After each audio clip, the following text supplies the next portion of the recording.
Madame, monsieur, bonsoir. Comme chaque semaine, place à la récap de l'actualité. Voici ce qu'il ne fallait pas rater ces 7 derniers jours. On ouvre cette édition avec lundi de Pâques et bien sûr du crabe. Table installée, marmite sur le feu. Beaucoup ont partagé le matoutou en plein air dans une ambiance conviviale. Une journée de fête et de tradition que beaucoup ne manqueraient pour rien au monde. Et Hélène Sérignac a pu en profiter. Regardez.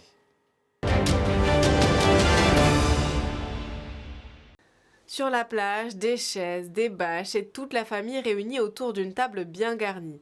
Parmi les faitous, celui de la star de ce lundi de Pâques, le crabe. Pour la recette du matoutou, ce samaritain n'en est pas à son coup d'essai, elle se transmet de génération en génération. De l'oignon pays, de l'oignon France, de l'ail, du poivre, des piments végétariens, c'est important. Et puis une bonne pâte à Colombo. Pour un crabe, il faut compter environ 3 €, à moins de l'avoir capturé à la ratière comme le veut la tradition. On a fait les rachets, puis on pose sous le trou. Et puis, quand ça tombe, on va regarder, on va passer 15 minutes, 20 minutes. On va regarder, et puis dès que ça tombe, il y a les câbles là-dedans. Avant de concocter ce matoutou, il a fallu nettoyer soigneusement les crabes, étape primordiale pour en maximiser les saveurs. C'est facile. Mais par contre, pour préparer, nettoyer, c'est là qu'il faut du temps.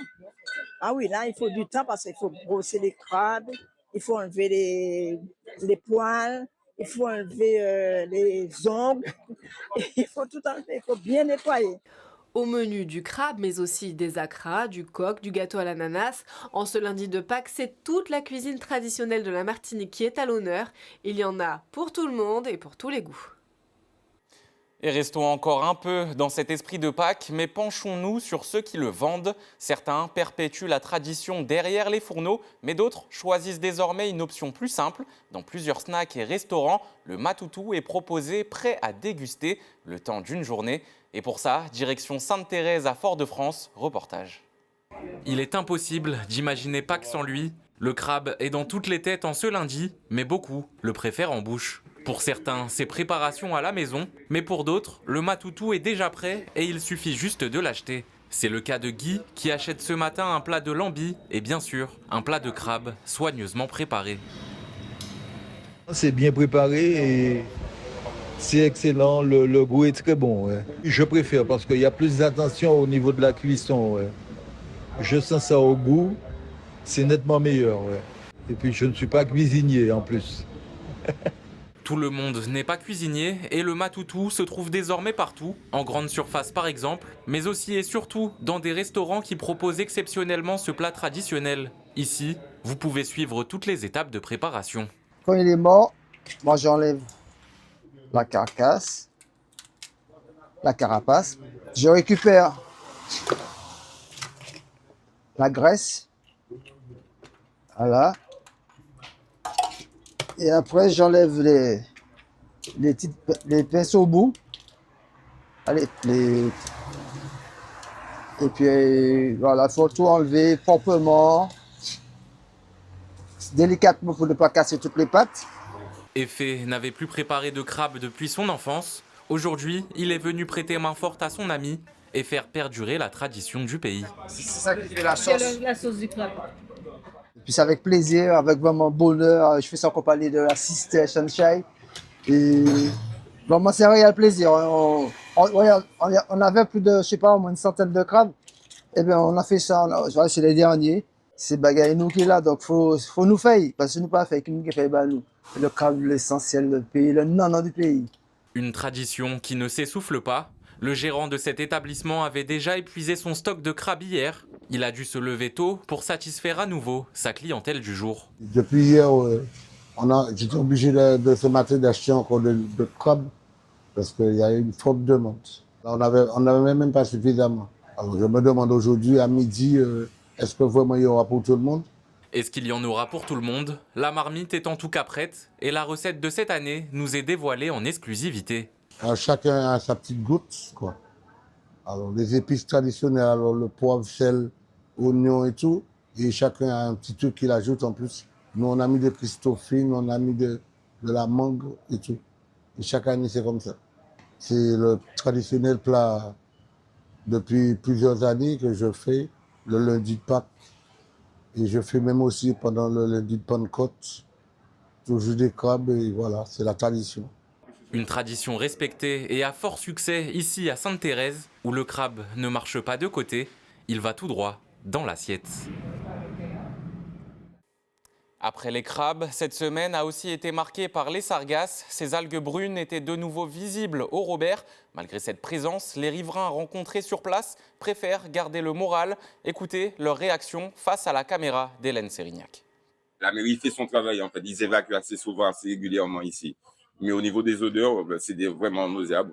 Pour moi, je vois qu'il y a un travail qui est fait quand même.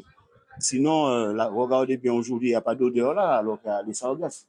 Bon, je pense que d'ici mardi, quand ils vont reprendre, il n'y aura plus rien, quoi. Ils ont mis une équipe avec des marins pêcheurs pour enlever le sargasse au niveau du barrage. Là, ça ne stocke pas trop, ça n'a pas tendance à entrer et à sentir beaucoup. Mais le nécessaire n'est pas encore bien fait. Un incendie s'est déclaré dans la nuit de lundi à mardi en plein centre-ville de Fort-de-France. Le feu a pris dans un bâtiment de la rue Périnon avant de se propager. Les sapeurs-pompiers sont rapidement intervenus pour tenter de maîtriser les flammes. Hélène Sérignac s'est rendue sur place.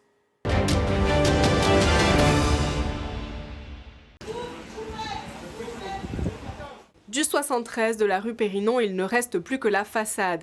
Les équipes de Shellshare, de Fort-de-France et du Lamentin ont été mobilisées pour venir à bout de l'incendie. Quand nous sommes arrivés, effectivement, le feu était important puisque c'est une maison d'habitation sur 3 niveaux, donc rez-de-chaussée plus 2 étages, donc qui était totalement embrasé.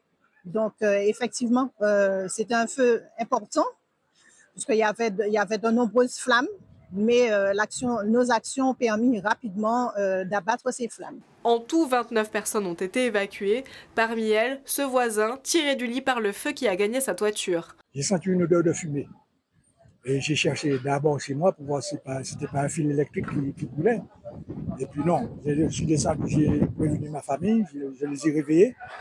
Et après, je suis remonté à l'étage, j'ai ouvert la fenêtre et la fumée m'a envahi. Et c'était cette maison qui commençait à brûler. Alors on a fait le nécessaire pour faire évacuer ma famille tout de suite.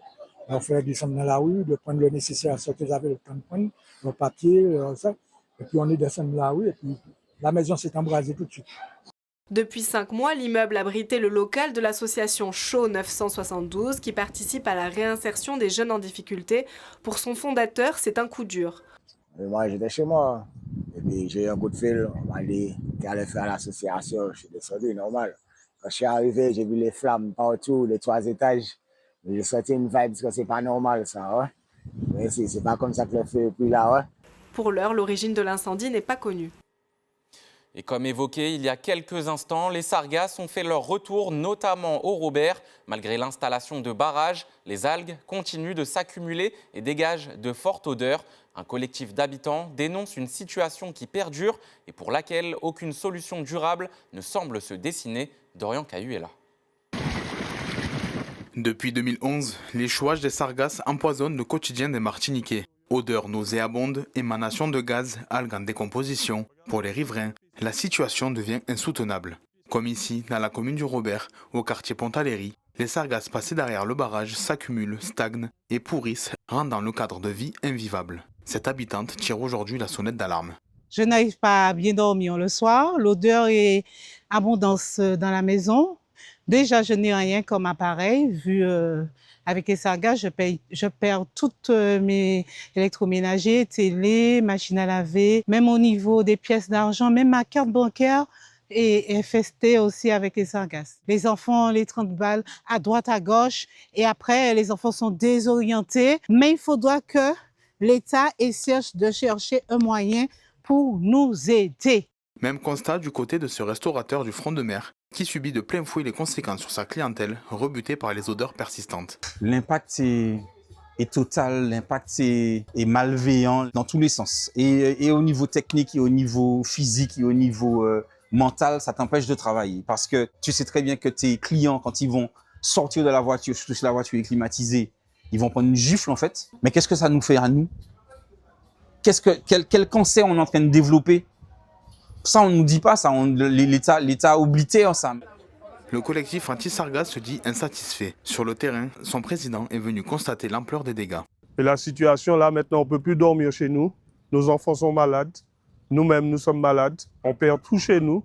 C'est pas vivable. On a fait des démarches, on a fait des blocages, on a tout fait. L'État, Cap Nord, la CTM, ainsi que le GIP, ils ont bougé. Pour Mario, malgré les efforts des institutions, la responsabilité incombe aux équipes en charge de la gestion du barrage. Mais je pense que le problème vient d'ailleurs maintenant, par les équipes qui posent les barrages. Parce qu'on nous a fait comprendre d'attendre un mois qu'il y avait un conteneur de filet qui allait arriver. Il y a une nouvelle pose de barrage, mais le barrage n'est pas bon et il a été posé à moitié. Et l'autre moitié, il est encore pourri. Voilà les conséquences aujourd'hui. Il a pété, soi-disant un barrage nouveau, il a pété 3 fois cette semaine. Du côté de la municipalité, la priorité est claire, finaliser entièrement le dispositif de barrage avant de déployer les Sargators. La priorité pour nous, c'est d'abord de vérifier que tous les barrages soient mis en place et qui tiennent. Et donc, en l'occurrence, c'est celui de Pontaléry, puisque vous savez, on a eu des rentrées dessus d'ailleurs hier. Jusqu'à maintenant, on ne comprend pas d'ailleurs pourquoi, puisqu'on ne voit pas la brèche où elle est. Mais bon, on y travaille grandement pour trouver la solution, savoir pourquoi, la raison en tous les cas. Et puis, une fois qu'on aura terminé nos barrages qui sont tous en état, à ce moment-là, on va mettre en route nos ramasseurs d'algues. Maintenant, si on a une grosse arrivée massive, une arrivée massive de sargasses, où vraiment, bon, il y en a partout et tout, à ce moment-là, on mettra en route le ramasseur d'algues. À partir de la semaine prochaine, le collectif anti-sargasses a prévu de mettre en place de nouveaux barrages pour protester contre cette situation. Autre fait marquant de l'actualité de cette semaine, un homme de 26 ans a été tué par balle mardi soir à Rivière-Salée. Les faits se sont produits vers 22 h dans le quartier La Logier. Touché par plusieurs tirs, la victime n'a pas pu être réanimée par les secours et les tireurs ont pris la fuite. Il s'agit du 9e homicide en Martinique depuis le début de l'année. Sandrine Claude. Une scène d'une violence extrême. Dans cette résidence située à La Logier, hier soir, un jeune homme de 25 ans a été abattu sous une pluie de balles. Les faits se sont déroulés au pied de cet immeuble. Selon plusieurs témoins, il est aux alentours de 21 h lorsque 2 individus cagoulés débarquent à scooter. Ils ouvrent le feu à de nombreuses reprises en direction de la victime. Touché une première fois à la jambe, le jeune homme tente de fuir. Il se dirige vers ses véhicules. Ce matin, les nombreuses traces de sang et impacts de balles témoignent de la violence de l'attaque. La victime parvient ensuite à quitter les lieux mais revient vers la résidence en empruntant ce trou dans un grillage. C'est là qu'il est rattrapé par ses agresseurs qui ne lui laissent aucune chance. Le jeune homme s'écroule. Son décès est déclaré à l'arrivée des secours qui ont tenté en vain de le réanimer. La façade de l'immeuble présente elle aussi plusieurs impacts de balles. Les auteurs auraient tiré plusieurs dizaines de fois en rafale. Le propriétaire de l'un des 2 véhicules touchés était dans son appartement au moment des faits. J'étais à l'intérieur. J'ai entendu tout simplement les attaques de coups de fusil et c'est quand je suis sorti par mon balcon, j'ai constaté les dégâts. Il a essayé de s'enfuir, ils sont courus après lui et puis voilà, c'est comme si on ne voulait pas le lâcher là. Il y a à peu près, je pense, 24, ils ont trouvé 24 douilles à peu près, il me semble. C'est la maman là maintenant qui va être impatrie, tout ça, la famille. Le jeune homme était bien connu dans le quartier. L'émotion est vive au sein de la résidence. C'est un enfant quand même, quelles que soient les circonstances, il était très gentil, respectueux surtout envers des grandes personnes. C'est bien triste hein, pour maman comme nous. La scène d'horreur qui s'est jouée hier soir laisse penser à une véritable exécution. Derrière l'émotion, c'est aussi l'ampleur de la violence qui choque. Pourquoi des gens viennent avec des armes de guerre pour tirer sur des gens ici? On n'est pas en guerre. Hein. Ça va trop loin, hein, la violence des armes, hein, ça va trop loin. Tous les jours, on entend un jeune mort par fusil. On commence à s'habituer avec ça. Voilà. Ça devient une coutume, ça devient une habitude. Que des fois, le problème qui se passe, que des fois, qu'on pense même que ce sont des pétards. Vous voyez? Une nouvelle fusillade qui relance les inquiétudes face à la montée de la violence armée. C'est le 9e homicide en Martinique depuis le début de l'année. Une enquête est en cours. Les auteurs des faits sont activement recherchés. La mobilisation des avocats se poursuit sur le territoire. Mardi, le barreau a voté la reconduction de son mouvement de protestation pour une semaine supplémentaire jusqu'au lundi 13 avril.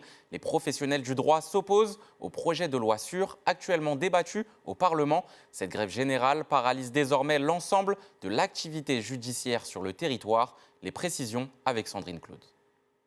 Depuis plusieurs jours, la justice tourne au ralenti en Martinique. Au tribunal, les robes noires ont cessé de plaider, la profession est vent debout contre le projet de loi dit sûre. Mais que prévoit concrètement ce dernier? La réforme portée par Gérald Darmanin comporte 10 articles et vise notamment à accélérer les procédures judiciaires. Au cœur de la fronde des avocats, la mesure relative au plaidé coupable qui serait alors étendue au crime et non plus seulement au délit.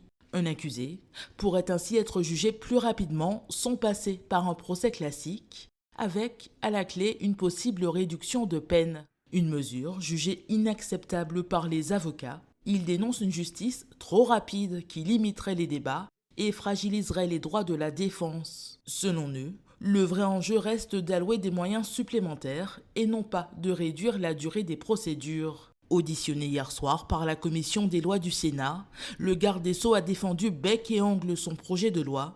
Selon lui, un outil supplémentaire au service d'une justice plus efficace. Le texte doit être examiné au Sénat le 13 avril prochain. Autre mouvement social sur l'île, celui des transports sanitaires. Les ambulanciers ont organisé un cortège au départ de Dillon en direction de la préfecture où une délégation a été reçue. Ils alertent sur la situation financière difficile de leurs entreprises. Le point avec Hélène Sérignac.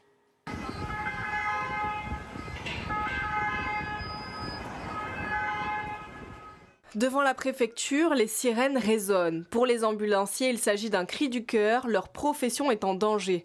Face à la hausse des coûts, ils demandent une revalorisation du montant de leurs prestations par la CGSS. Les coûts ont augmenté depuis la période du Covid, mais c'est vrai que depuis quelques temps, c'est une hausse vertigineuse en fait, du coût du carburant qui a augmenté, qui impacte en fait l'activité essentielle. Le coût des véhicules aussi a augmenté, le coût des pièces détachées aussi a augmenté. Cette problématique est commune aux ambulanciers de la France entière. Il s'agit d'une mobilisation nationale. À l'échelle locale, les professionnels du secteur réclament aussi, en vain, de nouveaux agréments de l'ARS pour pérenniser leur activité. Ça fait maintenant 30 années. Et subitement, après 30 années, ils ont accepté tout. Mais en contrepartie, ils ont carrément donné des agréments à d'autres structures, de nouvelles structures. Et nous, les anciens, on n'a pas eu. Donc, ce qui fait aujourd'hui, maintenant, on est les voitures, comment ça s'appelle, une géolocalisation pour vérifier les tout. Donc, c'est impossible de travailler avec un VSE. Donc, je refuse 20 courses par jour. Autre difficulté de taille, les équipes sont souvent bloquées pendant des heures à l'hôpital pour faire l'admission des patients. Il y a beaucoup d'attentes lorsqu'on va aux urgences. Donc des fois 2 heures, 3 heures, 4 heures d'attente. Et personne ne nous paie les attentes, et alors on ne sort pas. Sans une revalorisation de leurs prestations, sans une réorganisation du secteur, beaucoup craignent de devoir mettre la clé sous la porte. Fred Michel Thirault a été élu à la présidence de l'Espace Sud. Le maire du Saint-Esprit a obtenu 26 voix sur 49 face à Aurélie Nella qui en a recueilli 23 lors du vote des élus communautaires. Il prend donc la tête de la communauté d'agglomération du sud de la Martinique, en charge notamment du développement économique, de l'aménagement du territoire et de la gestion des services publics essentiels. Retour sur cette élection. Un nouveau visage à la tête de l'Espace Sud. Fred Michel Thirault devient le président de la communauté d'agglomération après une élection serrée face à Aurélie Nella. Le maire du Saint-Esprit l'emporte avec 26 voix sur 49 et envisage déjà une nouvelle méthode. Les collègues ont décidé de mettre en place une présidence tournante adossée à un pilotage collégial. Ça veut dire que il n'y aura pas un président qui va régner pendant 7 ans sur l'Espace Sud, mais on va travailler ensemble. Ce sera un pilotage collégial. Nous allons tous travailler ensemble. Et puis, dans 2 ans, 2 ans et demi, je vais passer la main à notre président. Ça veut dire qu'il pourra se préparer à prendre la relève. Face à lui, Aurélie Nella recueille 23 suffrages. Particularité de cette élection, aucun élu ne s'est porté candidat de lui-même. Ce sont d'autres membres de l'Assemblée qui ont proposé leur nom. Et c'est dans cet esprit que je propose la candidature de Mme Aurélie. De son côté, l'élu de Ducos prend acte du résultat, mais s'interroge toutefois sur la ligne qui semble se dessiner pour cette nouvelle mandature. L'idée d'une présidence tournante tous les 2 ans ne la convainc pas encore. Je crois que c'est une idée qui est un peu sortie du chapeau, mais on verra à l'usage ce que ça donne, hein. Bien entendu, le Conseil communautaire a validé plus ou moins ce principe, donc on verra comment il se manifeste très concrètement. Moi, je crois que les urnes se sont exprimées. Je veux remercier les collègues qui m'ont fait confiance. Une nouvelle organisation qui marque aussi la fin d'un cycle pour le président sortant. André Le Sueur salue un changement majeur dans la gouvernance de l'intercommunalité. Pour le maire de Rivière-Salée, ce principe de présidence tournante constitue même une révolution. Il n'y a pas l'habitude de ça. Il n'y a pas un grand chef suprême qui est installé à la présidence et on sera effectivement dans le partage. Mais on ne va pas laisser le président seul. Derrière, il y a une équipe qui va l'accompagner, qui va partager les décisions au bénéfice de tous les habitants du Sud. Plusieurs nouveaux visages siègent aussi pour la première fois à l'Espace Sud. C'est le cas de Nathalie Gratte, nouvelle mairesse des Trois-Îlets. Pour elle, au-delà du nom du président, l'objectif reste le même, travailler ensemble pour améliorer le quotidien des habitants du Sud. Nous souhaitons vraiment rappeler que notre souhait véritablement est que l'outil soit au service des communes et de manière équitable, qu'elle joue pleinement son rôle, qu'elle ne soit pas une supra-commune, une collectivité au-dessus d'une autre, parce qu'elle n'en est pas une. C'est vraiment un outil qui doit être au service des communes et de la population, sans différenciation, sans parti pris politique. Et parmi les dossiers qui attendent déjà le nouveau président, la question de l'eau. Le Comité citoyen du Sud répond aujourd'hui présent pour ce scrutin. Son président compte d'ores et déjà solliciter cette nouvelle présidence. On a mis en place une commission ad hoc qui devait et qui doit analyser la situation et l'application des 8 premiers mètres cubes d'eau et 16 mètres sur l'année. Eh bien, aujourd'hui, nous sommes venus pour remettre ce dossier, ce document et demander tout de suite une réunion de travail à ce niveau-là. Roger Lannoy n'hésite pas à interpeller toute l'Assemblée juste après l'élection. Donc, on laisse ça.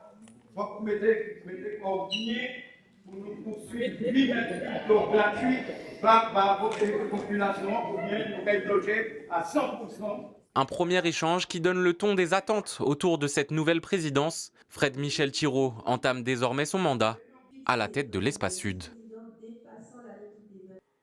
On poursuit avec un sujet très présent dans l'actualité de la semaine, les sargasses. Au Robert, le collectif anti-sargasses a été reçu en mairie. À l'issue de cet échange avec Félix Mérine, des actions concrètes devraient être mises en place très prochainement. Le collectif se dit satisfait des discussions. Les explications de Dorian Cayula. Ras-le-bol généralisé et mobilisation citoyenne, le collectif anti-sargasses a rencontré le nouveau maire. Après un rappel de l'historique des démarches et des négociations passées, ses membres ont pu exposer les revendications qu'ils défendent au quotidien. Par rapport aux échanges que nous avons eus, je pense que ça peut porter quelque chose parce qu'ils proposent d'aller sur le terrain et de visionner tout ce qu'on propose et de voir quelles solutions on peut prendre tous ensemble. Pas non de la dictature, mais une solution tous ensemble pour pouvoir pallier à ce problème. Comme pour la problématique du barrage bloquant et celle de Pontaléry, la situation semble avoir été comprise. C'est une très bonne avancée. On a fait plusieurs demandes, mais les autres préfets qui étaient en Martinique n'avaient pas accepté cet enrochement. Et là maintenant, nous avons une autorisation de le faire pour pouvoir soulager la population. Et là, on va se battre très rapidement pour le faire. Je pense que c'est la meilleure des propositions. Parmi les demandes formulées, le collectif souhaite la mise en place d'un enrochement à Pontaléry afin de permettre aux engins et aux camions d'accéder plus facilement aux zones envahies par les sargasses et d'en accélérer l'évacuation. Une requête à laquelle le maire se dit favorable. Aujourd'hui, on est obligé de faire effectivement un peu de caillasse, passer derrière les habitations, mettre un peu de caillasse pour que justement l'appel et les camions puissent être accessibles pour enlever la sargasse. Qui est là depuis pas mal de jours et qui empoisonne la population et surtout l'école aussi qui est Robertois, qui est exposée aussi. Félix Mérine exprime sa volonté de travailler main dans la main avec la population avec l'objectif d'avancer collectivement sur ce dossier sensible. Aujourd'hui, je vais faire Je vais faire avec eux, c'est clair. Je ne vais pas faire sans eux, ça c'est clair. Aujourd'hui, ils trouvent que les barrages ne sont pas efficaces, ils sont mal placés. Mais maintenant, j'irai avec eux sur l'eau dès demain matin. Je vais les emmener sur l'eau avec moi, qu'on puisse effectivement pour voir comment eux, ils voient ça. Et puis, c'est eux qui sont dans la sargasse. On va les suivre dessus et puis on verra. Le maire rappelle toutefois que certaines revendications dépassent le cadre de ses compétences, notamment la question du relogement des habitants impactés par le phénomène. Et le conflit chez Transaglo a fortement marqué l'actualité. Après 25 jours de blocage du réseau de transport dans le centre, une réunion était prévue vendredi matin à l'hôtel de l'Assemblée de Martinique entre les salariés et Martinique Transport. Dans le même temps, l'institution et la RTM ont saisi la justice pour obtenir la levée des blocages des dépôts de la Trompeuse et du Larenti. Une audience en référé s'est tenue également au tribunal de Fort-de-France. Alors le réseau de transport du centre sera-t-il bientôt opérationnel? Élément de réponse avec Sandrine Claude. Un conflit qui s'enlise depuis plus de 3 semaines. Ce matin, la grève dans les transports connaissait un nouvel épisode. Les salariés grévistes de Transaglo étaient assignés en justice par Martinique Transport, mais à leur demande, l'audience a été reportée à lundi. Nous avons reçu une assignation hier matin à la maison des syndicats. Nous disons que nous sommes convoqués aujourd'hui, vendredi 10h, au tribunal, avec une liasse de documents assez importante. Dans le même temps, nous avons reçu une invitation du président de Martinique Transport, nous invitant à une réunion à 9h à l'avenue des Caraïbes. Donc vous comprenez que 9h à l'avenue des Caraïbes, 10h au tribunal par les mêmes personnes qui nous ont assignés, c'était un peu compliqué. En effet, seulement 1 heure avant, une rencontre avait lieu à huis clos, à l'initiative de Martinique Transport. Autour de la table, son président, la CTM ainsi que les grévistes. Un échange, certes, mais aujourd'hui, les positions restent figées. Nous avons en face de nous des interlocuteurs qui ne donnent pas toutes les informations. Nous leur avons rappelé simplement qu'un accord a été signé le 13 mai avec des engagements. Les mots figurent dans le protocole et qu'il y a une partie, à savoir Martinique Transport, qui n'a pas respecté ses engagements et qu'à partir de là, il appartient à Martinique Transport, si elle a des difficultés, de prévenir les co-contractants pour qu'on trouve des solutions. Maintenant, nous avons des revendications. Il faut qu'on nous oppose des arguments valables, recevables, pour qu'on puisse éventuellement transiger. Aujourd'hui, ce n'est pas le cas. Malgré une situation qui pénalise longuement des milliers d'usagers, les grévistes assurent vouloir défendre un service public à la hauteur. En attendant, le réseau de transport reste, lui, toujours à l'arrêt. C'est la fin de cette édition. Merci pour votre fidélité. Tous nos reportages sont à retrouver sur notre chaîne YouTube et sur atvplus.fr. Quant à moi, je vous donne rendez-vous dimanche prochain. D'ici là, passez une excellente soirée sur ATV.